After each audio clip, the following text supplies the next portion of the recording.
Hey, it's me, Matt Whitman from the future. Again, I figure if you're here on episode 2 of the podcast, it means that you've gone all the way back to the beginning.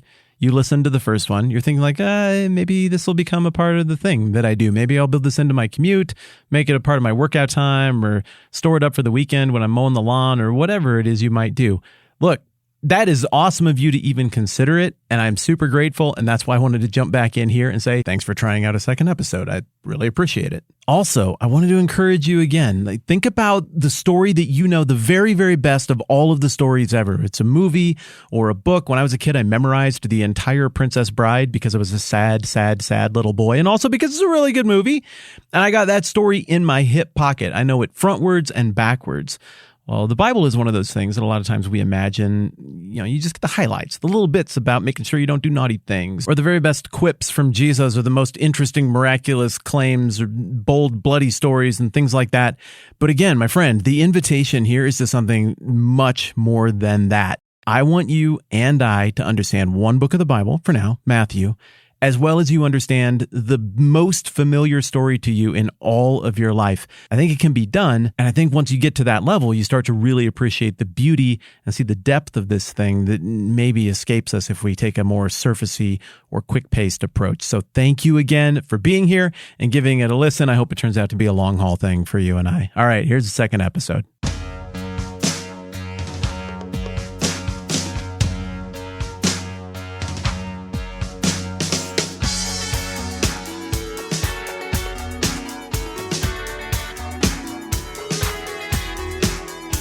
All right, pop quiz. Who's your favorite, who is, I should say, the most interesting character in Star Wars? I'll give you 5, 4, 3, 2, 1. You said Han Solo, right?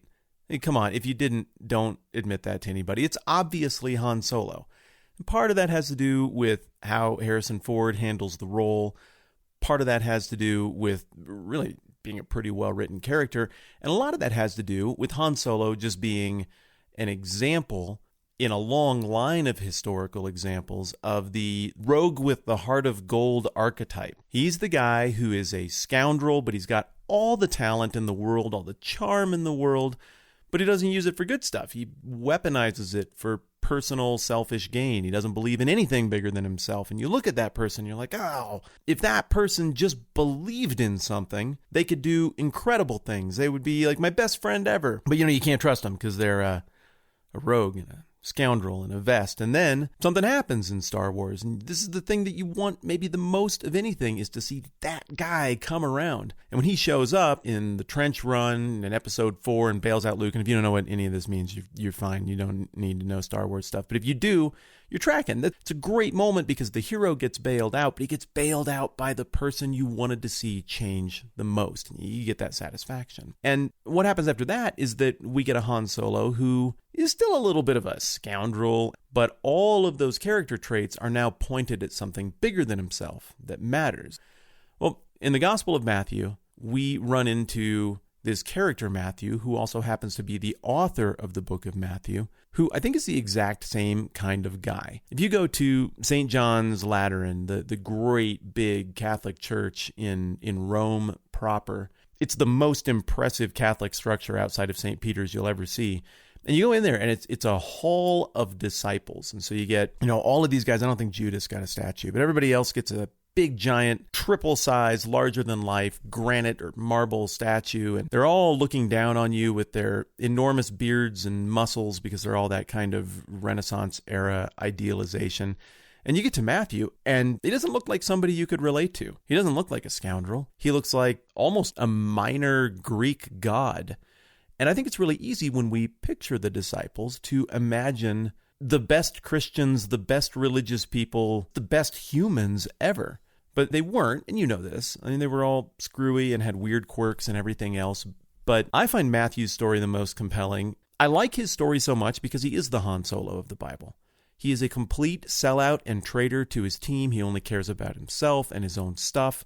And then he encounters something that really matters, and it changes the way he sees everything. To be specific, and we'll get to this as we work through the book of Matthew eventually, The deal is this. Matthew was a tax collector, a member of this subclass kind of in the middle of Roman society called a publicani. That was the class.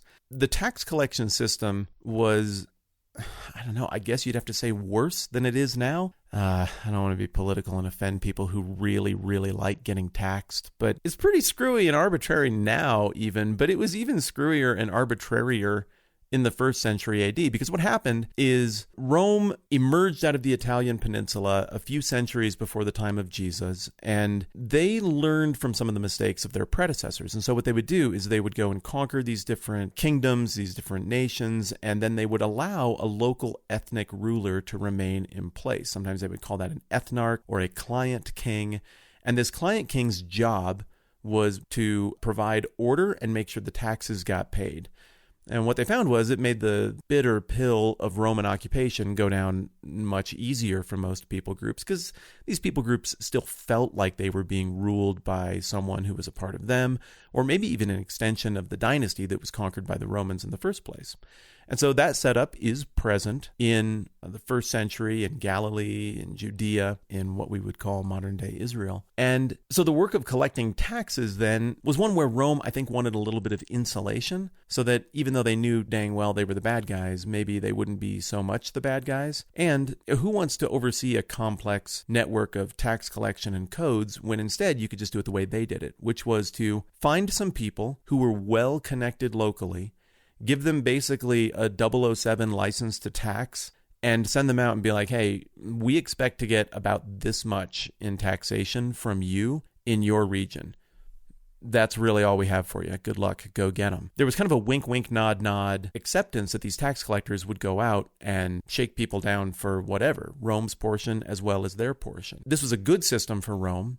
It was frankly a pretty good system for a local ruler or an ethnarch as well, but it was a horrible system for whoever was getting taxed, because you get this weasel coming to your door and demanding money, and you have no idea how much money you actually owe. How could they actually know what you earned or what you have or anything? And you just had to pay it. And if you didn't, that weasel had the force of occupying Roman law behind him. So if an outsider were recruited to come into Galilee or Judea and collect these kind of taxes, that would be one thing. But it's quite another thing to have somebody who is you, talks like you and looks like you, and you know the guy's parents, and you remember where he went to high school, and now he just sided with the oppressor and he takes your money. Think about how you feel when you have to write a check for something that you feel is unjust or wrong, where you got over a barrel from somebody who did business in a shady way with you, or maybe it is just the check that you write in April if you're in my country, and you're like, it doesn't seem right.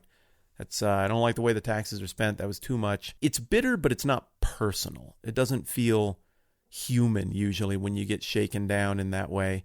You just feel a general angst maybe about the world, and then you get over it and get on with it. But here, there was a face to resent, which again, brilliant move on the part of Rome to give the people somebody to dislike. And that face was Matthew.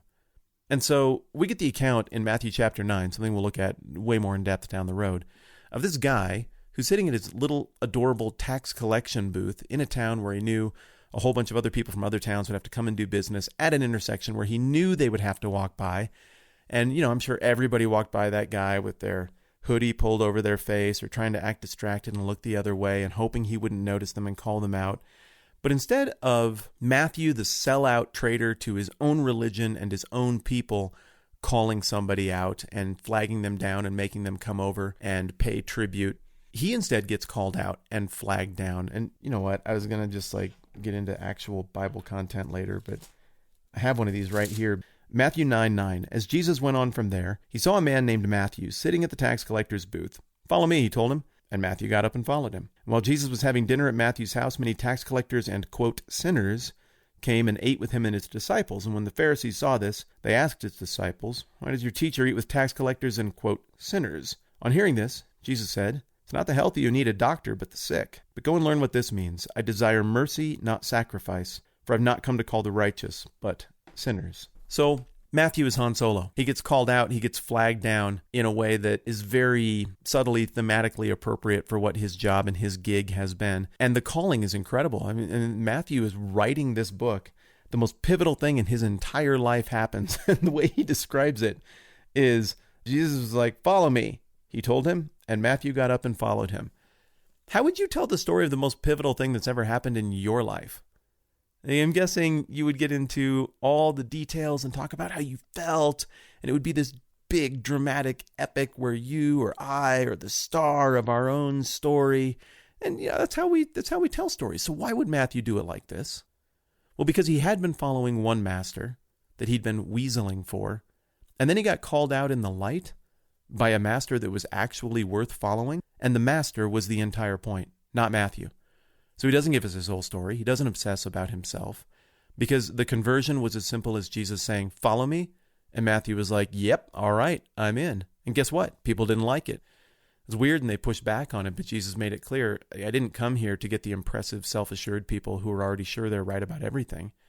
I came here to call the people who are broken and messed up and over a barrel and on trains they can't possibly get off of.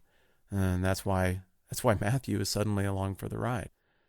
So I think it's important to start by understanding a little bit about the character who's writing the book that we're about to spend a bunch of time with. I think it's really important to start by further understanding what that character thought about the main character of his book, who is Jesus. And we get a pretty good indication from this little conversion story. And then we also just get this awesome biblical thought on the way out the door that Jesus is fully and keenly aware of people's screwed upness, and that's exactly why he showed up, to seek and save the lost.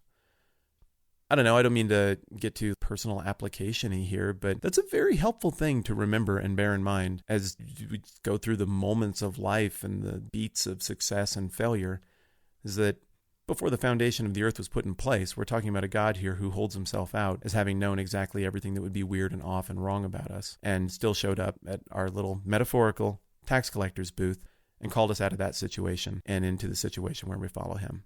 So, we're looking at the book of Matthew. We're going to get into more nuts and bolts of the authorship and date of authorship and that kind of stuff in the next conversation.